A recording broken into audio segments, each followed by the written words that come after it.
So you have it up there now? We do. Okay. So this is a very short slide presentation, which I'm not going to go through, but which is linked in the Ignite slideshow. Gaming in education probably is on the outer edge of the things that you're thinking about, but there are a lot of good reasons to begin to think about it. A lot of research has gone into the learning that goes on in games, and games are where our kids spend much of their time. And I think we worry about whether they're spending too much time in games, and we don't learn what's going on there. And on the slide that I'm showing now are 16 different characteristics of a good game as identified by James Paul G. And these are the kinds of things that we would like to see more in our classrooms. It's what makes being persistent and engaged more compelling. And so these are just some characteristics that you might start considering employing in your classrooms in a variety of ways, not necessarily by incorporating games.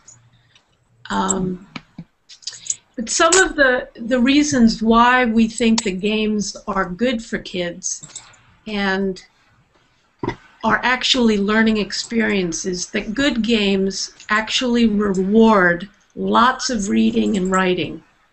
You would be amazed at the number of outside resources that kids have to read and contribute to in order to be effective in their game.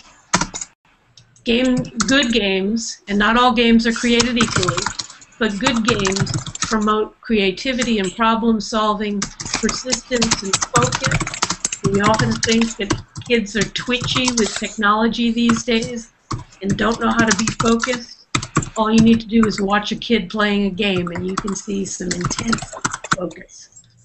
Teamwork is really important in good games, and pride in accomplishment. And a lot of the kids who are good in games are not so good in school, so it's an opportunity to let them excel in a situation where they don't ordinarily. And I just want to introduce you to my little pyramid here of different ways that you can begin to think about incorporating games into the classroom. At the very highest level, the few of us will actually be integrating quest-based learning activities or actual games in the classroom. But some schools are beginning to do after-school programming in game play and game design. Some schools and teachers are beginning to promote writing activities that incorporate kids' interest in games, which fits a lot with what Kyle was talking about in the high school. If you can get kids engaged in what they love, they're going to do all of the kinds of learning behavior that we so want to see. Bringing it down a little, you can begin to bring those 16 principles that I was talking about into your classroom, and particularly if you chose no other, it would be risk-taking and failure without the consequences that kids usually experience in the classroom when they fail. You can begin to appreciate what games have to offer to kids by learning more about gaming. And if you do nothing else, I would ask you to consider just talking to your kids about the games that they play. Thank you. Thank you, Ruthie.